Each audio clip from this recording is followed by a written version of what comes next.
pecat yang berhubungan dengan ini. Gus gimana maksudnya? Kurang batal.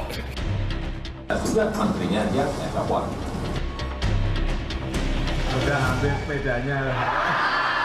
Kita akan memberikan suatu hal yang terbaik buat kepentingan pemerintah karena memang Partai Golkar sudah mendukung pemerintah dan pada akhirnya ya DPD 1 dan juga daripada DPP tentu harus memutuskan untuk mendukung Presiden Republik Indonesia Bapak Jokowi untuk 2019. Iya, itu tadi statement dari Ketua Umum Golkar Setia Novanto dan dukungan Golkar gitu ya. Ini masuk tahun ketiga dan koalisinya makin besar, koalisi dukungan maksud saya. Bahkan sudah sampai mau mencalonkan. Betul. Betapa kuatnya untuk tahun ketiga ini buat Jokowi, Bang Don. Saya tertarik dengan pernyataan Mas Arief tadi, ya. bahwa dia sekarang sudah bisa mengendalikan dengan harga yang murah kepada partai politik. Cukup satu kursi untuk Golkar, satu kursi untuk PAN. Itu memang menggambarkan bahwa dia begitu kuat. Di mata, kalau kita amati ya, politik itu seperti awalnya berat sekali bagi Jokowi. Kita pun dulu pikir dia akan didikte, dia akan tidak bisa mandiri. Faktanya memasuki tahun kedua, apalagi sekarang, semua sudah dikontrol. Dan itu bisa dilihat, saya kira, saya tidak tahu apa ada hubungan atau tidak. Jokowi itu mungkin termasuk presiden paling sering jalan keliling Indonesia sekarang ini. Kan ada pesawat kepresiden. Kantor di sini cukup 30%, selebihnya itu kantor dia itu sambil jalan di mana-mana sambil ngecek itu.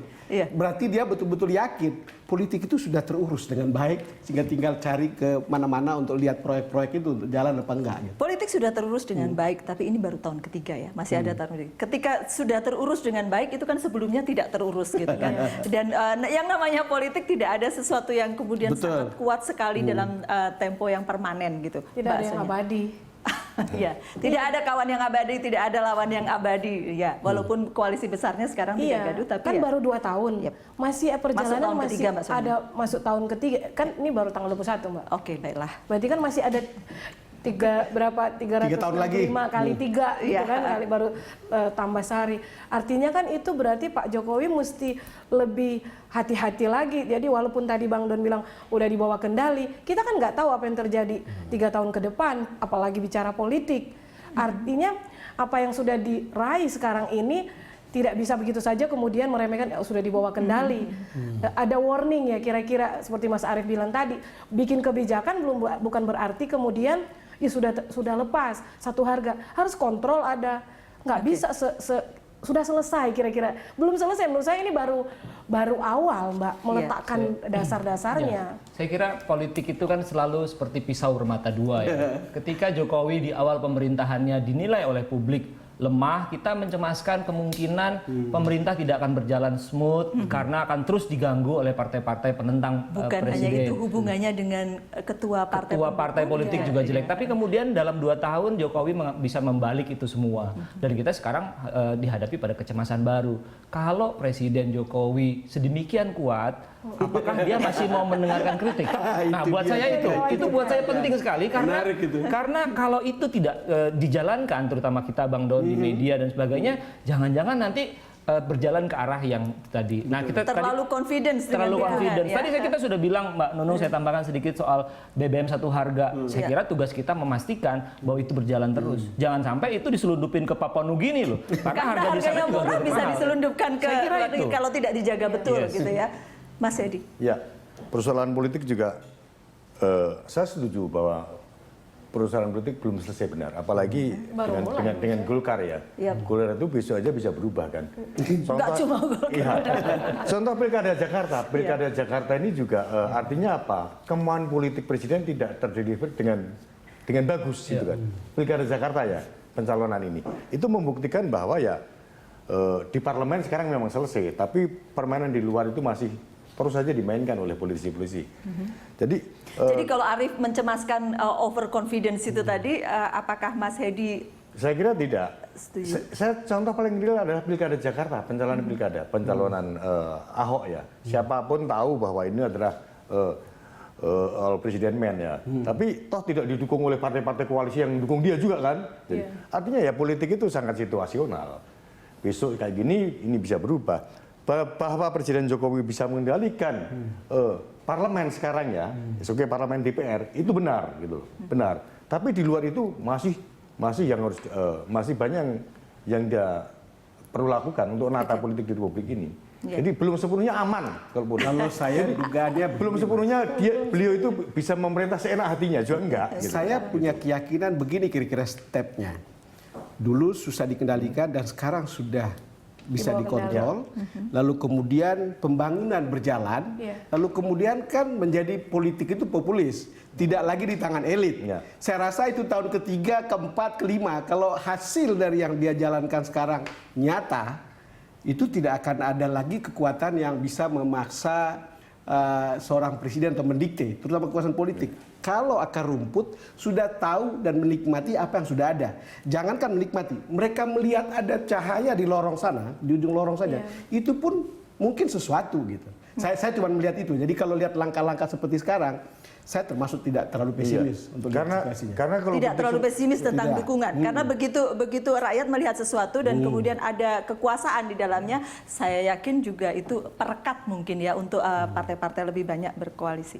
Kalau lihat dari perjalanannya Pak Jokowi waktu beliau pertama-pertama belajar politik waktu wali kota pertama, kira-kira gitu ya. Kalau kita ini kan lagi-lagi kan kita mau lihat panggungnya Pak Jokowi. Pertama-pertama kan dia tidak didukung banyak wali kota pertama. Betul. Tapi kemudian ketika dia terpilih kedua itu sudah 90% suara ke dia. Artinya apa? Yang kita khawatirkan tadi memang boleh. Tapi kalau lihat tren dari perjalanan politiknya Pak Jokowi, kita boleh pesimis mungkin. Tapi kelihatannya beliau masih pada ini ya. Track yang menaik. Track yang seperti itu. Hanya memang kita kan tadi kembali lingkungan politiknya ini yang perlu kita jaga betul. Kalau Pak Jokowi sendiri saya lihat dari pribadinya, beliau sih masih bisa kita ikuti, hanya lingkungannya. Nah ini yang harus kita waspadainya. Tetap lingkungan mempengaruhi loh Mbak.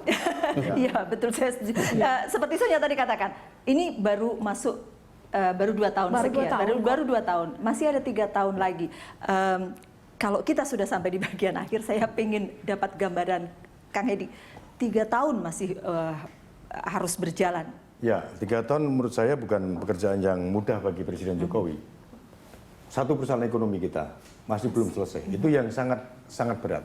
Dan ini saya kira tidak bisa selesai dalam waktu tahun ini. Ini tahun ketiga itu baru bisa menyelesaikan persoalan-persoalan ekonomi yang agak elementer. Kedua, persoalan politik. Kalau Bang Don tadi bilang, ini kalau semuanya jalan bagus, akan pasti 2019 akan berjalan bagus. Tapi justru yang saya khawatirkan, kalau semuanya jalan bagus, jangan-jangan 2019 nggak ada calon yang lain gitu kan. Iya, itu yang dia bilang nggak ada calon yang lain, dia bilang takut dikritik. Artinya kan bisa lawan kotak kosong kan nggak lucu gitu kan. Jadi nggak mungkin. Ya, Rif. Saya kira masih terlalu jauh ya. Masih terlalu jauh. Perkembangan ini betul, saya setuju bahwa dinamikanya akan sangat luas sekali. Tapi poinnya buat saya adalah Jokowi sudah memberikan pondasi yang bagus dalam 2 tahun pertama ini. Nah, bagaimana dia memaintain itu? Ada kecenderungan kalau di kasarin ilmu politik itu orang kalau kekuasaannya tidak terbatas dia maka akan absolut gitu. Nah, kita tentu tidak menghendaki itu. Karenanya upaya Jokowi untuk memperkuat diri dalam hal kekuasaan harus diimbangi oleh hadirnya orang-orang, lembaga-lembaga yang terus memberikan masukan-masukan yang konstruktif, termasuk kritik kepada presiden, sehingga dia tidak masuk dalam jebakan power tend to corrupt tadi gitu. Nah, saya kira tugas kita jagain itu. Ini yang dari dulu dekat dengan Pak Presiden, bukan begitu? Iya. Kalau saya mau tanya, kritiknya apa? Kritik buat Pak Jokowi? Kalau saya sih kritiknya... Kayaknya nggak ada deh jadinya. Ada. Saya lihat karena tagline-nya, slogannya kerja-kerja gitu. Saya lihat kok kayaknya istirahatnya sedikit gitu. Dan kalau kita misalnya kayak kita wartawan yang ikut, capek juga loh. Jadi saya sering melihat kesan saya, Pak Jokowi itu spontan gitu ya. Orangnya spontan. Jangan-jangan daftar acara juga ditabrak sama dia. Itinerary ditabrak nggak? Bukan hanya ditabrak, ditambah. Jadi banyak. Jadi kadang-kadang kalau ikut itu kita nggak bisa tahu ini mau kemana sih ini? Acara hari ini mungkin tertulisnya 3, tapi ternyata realisasinya ternyata bisa 4-5. Satu Mbak, Pak Jokowi itu kan punya sejak kampanye nawacita, kan ada 3 hal yang yang Pak Jokowi JK minta. Nawacita itu adalah negara hadir, ya kan? Yang kedua, bangun gitu. Terus yang ada ketiga, masalah apa dengan revolusi nawacita mental. Ya. Nah ini yang saya mau bilang, revolusi mental ini harus benar-benar kelihatan. Kita setuju nggak? Sudah kelihatan nggak revolusi mental? Minta dia setuju. belum Tanya kritik, saya bilang revolusi mental di negeri ini sudah Mbak Nunung udah kelihatan belum? Belum. Tanya kritik. Susah saya. Bang Don, terakhir. Ketika kemarin itu Jokowi memasuki pemerintahan 2 tahun. Saya teringat pada tagline kampanyenya dulu. Kan dulu itu kan kampanye itu Jokowi kita banget. Kan gitu dulu kan? Jokowi adalah kita. Jokowi adalah kita. Saya berharap dalam tahun ketiga, keempat, dan kelima ini tetap dipertahankan. Walaupun dalam bentuk tentu akan ada banyak perubahan, akan naik kelas bangsa ini, tetapi juga orang tetap merasa Jokowi adalah kita ya. Orang tetap merasa Jokowi adalah kita. Bang Don ini optimis banget dengan dalam juga pesannya Jokowi adalah kita. Oke, kita sudah sampai di bagian akhir. Terima kasih sudah hadir di The Headlines dan itulah The Headlines kali ini. Terima kasih juga karena Anda telah bersama kami. Sampai jumpa.